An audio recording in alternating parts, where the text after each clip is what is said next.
Thomas and Friends ran from 1984 until 2020. And during its long run, it had a lot of eras. Some were good, some were controversial, and some were bad. And there is one that's really bad, but I prefer it doesn't exist. The bad eras of the show really suffered from multiple points. In 2009, the show switched from our beloved model props and real sets to the world of CGI. And with that, a lot of things changed.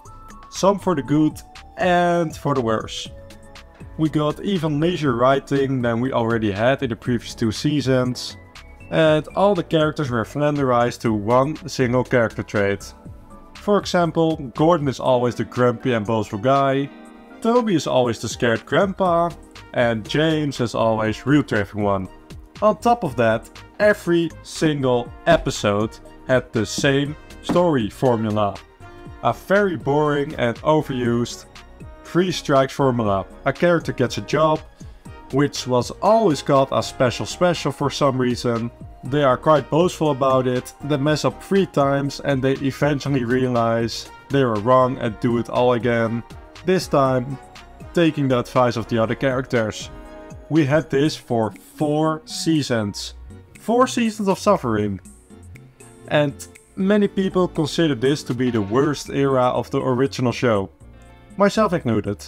But there's another era that many fans consider to be the worst of the worst. The Big World Big Adventure era. In 2018, the franchise got a massive rebrand. A lot more cartoony and childish stuff was added to get more toddlers watch the show. And they also kicked out 2 fan favorites out of the team, Edward and Henry, and were replaced in favor of 2 new girl characters. And then the show came back from 5 solid seasons, and seeing this, it was a major step down. What also didn't help was that this rebrand was a massive failure. And it only lasted 3 seasons until they completely cancelled the show in 2020. But I don't really consider this to be the worst era of the show. Unlike the Miller era, this actually had a bunch of good episodes, which also had a more variety to its stories, instead of copy and pasting the same plot over and over and over again. And yeah, today I'm going to talk about the actual good episodes about the Big World Big Adventure era. Excluding the Michael White episodes, which they would conquer this list, but yeah, we're not going to include those episodes. Well, let's go. With a new leg, this could be repaired and good as new. Love to stop and chat, Reg, but I'm in a bit of a hurry today. Oh, all right. Bye then. To this day, I'm really surprised we got a duck episode in the Big World Big Adventures era. It's the only one we got, but it really delivered. Even though I still believed it was meant to be a season 21 episode. Duck didn't get quite much focus in the later seasons of the CGI series. He appeared quite frequently, but he didn't do much. But luckily before the show ended, we got a good final story for a man from the Great Western Railway. After a big storm on the island, the school at Harwick gets badly damaged and had to be repaired. In the meantime, all the children from Harwick had to attend their lessons at NWREdward now. And on the first day, Daisy brings the kids to the station, but in true Daisy fashion, she immediately quits when she arrives. Duck volunteers to take the children back home once he comes back from his scrap delivery. At the scrapyard, Reg the crane is looking for stuff to recycle. Then Duck leaves the scrapyard and he's looking for a coach that he can use to bring the children home. And eventually he ends up at an old abandoned yard where he finds a coach named Dexter. Once Duck tries to pull him out, his axles break. Eventually at the level crossing, thanks to Daisy, Duck gets an idea to help his new friend Dexter. And a fun fact about Dexter: he is voiced by a former narrator, Mark Moran. Then Duck returns to the old yard with Judy and Jerome, and at last Dexter gets converted in a temporary classroom for the children. And as he wanted, he is useful again. Yeah, this episode was great. A very basic and simple episode if you ask me, even though it's been done before. but it's a strong one, with a strong message. After my latest rewatch, I realized that the characters that Duck interact with the most are old characters from the first 2 seasons, if you exclude Jude, Jerome and Emily to an extent. Duck was always a character that was once a main player during season 2 and 3. But he started to lose his mark in the show after season 6 and he completely disappeared in season 8. I'm glad they did this episode with Duck. Mainly because this era almost had only episodes focused on the main 7 characters. I mean, they could easily done this episode with Thomas. But I'm glad they didn't. But of course, he had to appear for no reason. Well, luckily his role was small in this episode. It was a good thing that he only had 2 small appearances and he wasn't a big part of the episode. And today we saw a Duck that we haven't seen for quite a while. A much more caring Duck that tries to help a friend in need. Of course we have seen this more, but I like the change that Duck wasn't constantly saying "The Great Western Ray." He only said it twice in this episode. But that is just how they wrote this character, I guess. A small downside to this episode is how Duck has to search everywhere for a coach. And he can only find one in an old disused yard. Heck, why does Edward even pull the slip coaches? Which are literally Duck's coaches. But it delivered a great scene between Gordon and Duck. Gordon! No! Right. But yeah, I love this episode.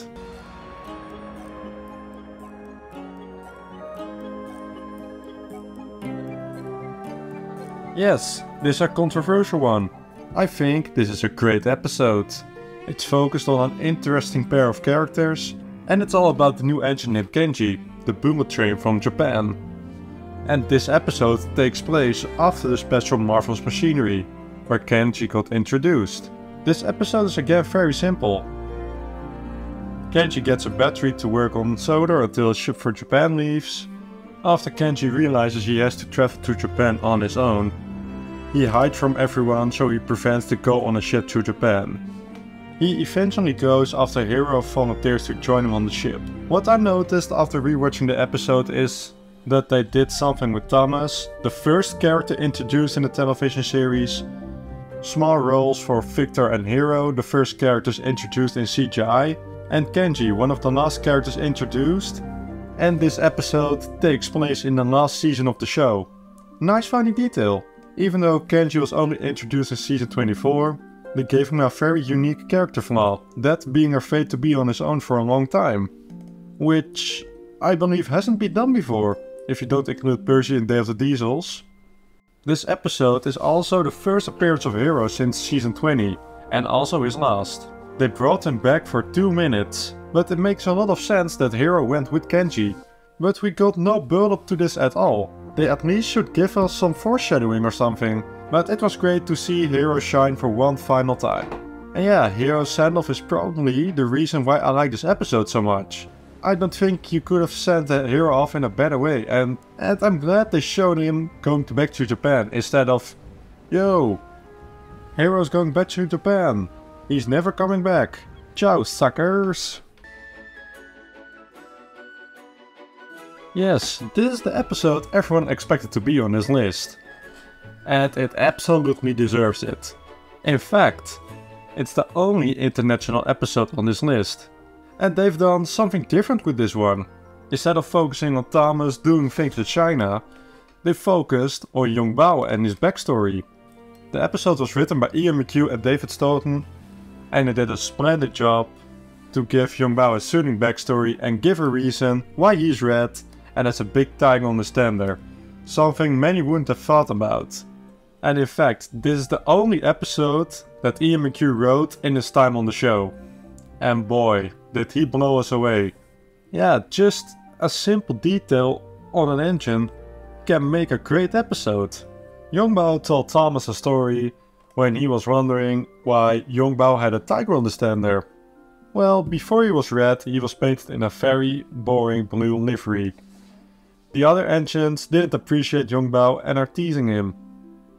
But one day, while shunting, he finds a tiger in the yard and is fascinated by it. After that, Yongbao didn't see the tiger for a long time, and then he decided to look for it. When he finally meets again with the tiger, he warns him because one of the engines derailed. Yongbao comes to his rescue, and after his heroism, the controller wants to repaint him in a red with yellow livery, and with a number. But Yongbao thinks an emblem would be more suitable for him, so he got his emblem, a big tiger, in honor of the tiger he once saw. While doing research for this video, I came across a small detail that I noticed during this episode. The bouncing is very minimal. Well, not as minimal during season 21, but it's a lot less compared to the other episodes. Most of the bouncing in the episode doesn't feel out of place at all. Like, the bouncing we have is mostly about giving the scene a bit more life, for example. The bouncing we have in the rescue scene is more about the heavy weight of the engine and its heavy coaches. I really like this small detail, something we didn't really see during this era. Also, during Yongbao's song, we heard that he was a brave engine, and he showed it in the movie. It was a good choice to show us where his braveness came from, and that he always wanted to help an engine in need, even when they are rude to you. Yeah, this episode made me appreciate Yongbao a lot more. First, I thought he was a bit bland when not doing too much, just like the other 90% of the international characters. But I really wish the team gave more international characters a backstory like this. An example for this is Hero of the Mountain by Thomas Van 2002 and Thomas Fierist. They really made an interesting story about Ashima's home and how she got a livery, so I recommend checking it out. Link in the description.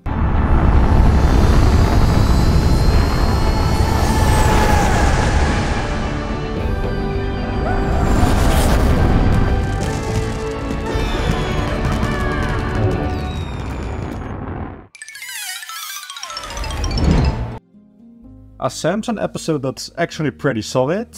Yes, in my opinion, this episode was the best we've seen from Samson, and it's one of the best episodes from season 22. Yeah, season 22 wasn't afraid to use some of the secondary characters to give them a moment to shine for one final time. Even though this episode was supposed to be about Oliver, confirmed by Ian McHugh in an email. I think this episode would be better if it was focused on Oliver, but still, Samson was a pretty good choice to do the story with. Samson was always the guy who thought he was better than anyone, but this time we actually got a good character flaw for him being afraid of fireworks. He got scared the hell out of him when he found out that Thomas was scaring fireworks. And then, when the mist rolled in on Sodor, Samson thought the fog detonators were fireworks. But eventually he found out that fireworks are not so scary. Again, this was a very basic story. Our character is afraid of something that is not a scary story, but they did this in a good way. We found out at the beginning that Samson was scared about fireworks. And the first character he interacted with was Thomas, and for a change, he didn't tease Samson for his fear. It shows once again that Thomas really changed since season 1. I like the small detail. And also we had a very surprising return this episode as well. Cyril the Fogman. I really like the fact that he was brought back for 10 seconds, just a tiny detail that made the scene great. Like, the fog detonators all were Cyril's thing, so I really like that he was brought back. And the fact he was so mysterious and he was brought back out of nowhere made me appreciate the scene a little bit more. And this was also the last time we ever saw Cyril. After Cyril placed down the fog detonators on the track, Samson mistakes them for fireworks. And this shows something we never saw Samson do before. People say he was out of character in this, but I mean, was he? I mean, even the most confident people have a flaw or are afraid of something, so why can't Samson? It was a good thing to give him this flaw and have Bradford there as a mentor figure. Normally, Bradford was the bossy dickhead in his previous appearances, but this time we saw a more caring side of him, trying to comfort them in a shitty situation. And after they follow the fireworks, when they arrive, Samson finds out that fireworks are not that scary. Once again, there was a final story for a character, and a good one to flesh his character out a little bit. Yeah, I like this episode, and I wish they'd done more with Samson, since he hasn't been used post season 22, sadly.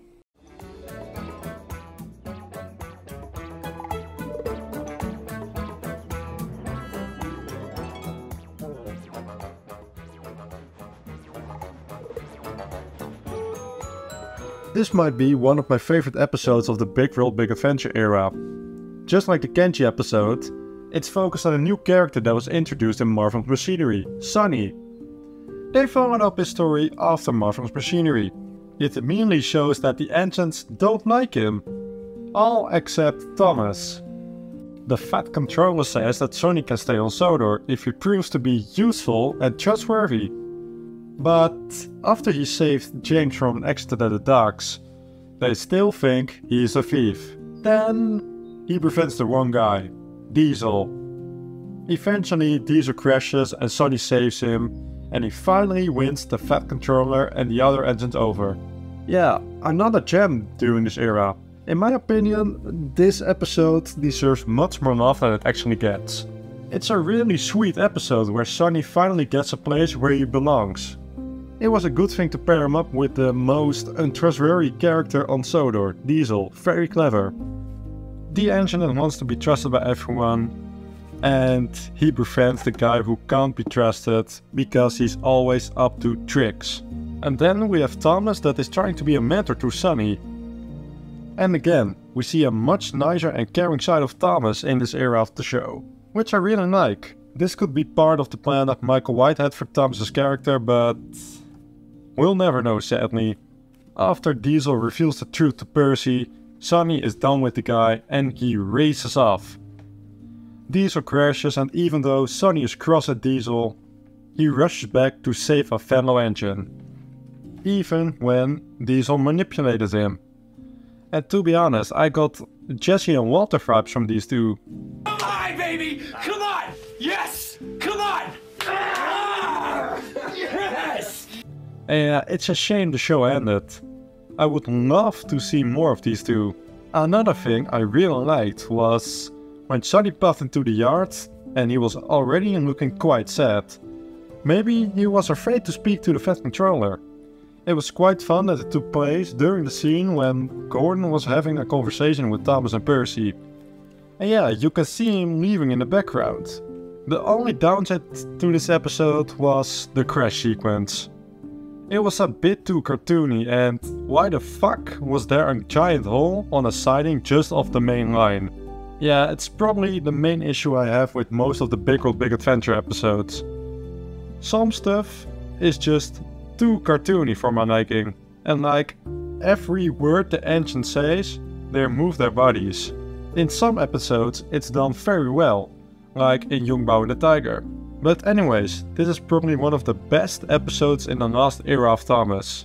It gave a reason why Sonny had to prove himself to stay on Sodor, instead of, hey, your owners are in prison now, so you're on my engine.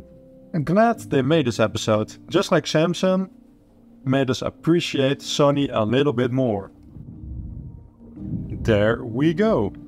5 gems of one of the most hated eras of our beloved show. To be fair, I don't think this era is too bad. It has really good episodes, as shown in this video. And I could easily edit a lot more episodes on the list. But it stays at 5 for now. But if you all like this video, I might make a part 2. Who knows? I hope you all like this video. It's been a fun video to make and something completely different than I usually do. I'm planning to make a lot more videos like this. It's just something different than trains. On my Patreon I will regularly make polls about which video I have to make. So if you want to vote for a new video or just support me in my videos, I recommend you to subscribe to my Patreon page. Thank you all so much for watching, and I see you on the next video. Take care people, and don't forget to leave a like and subscribe.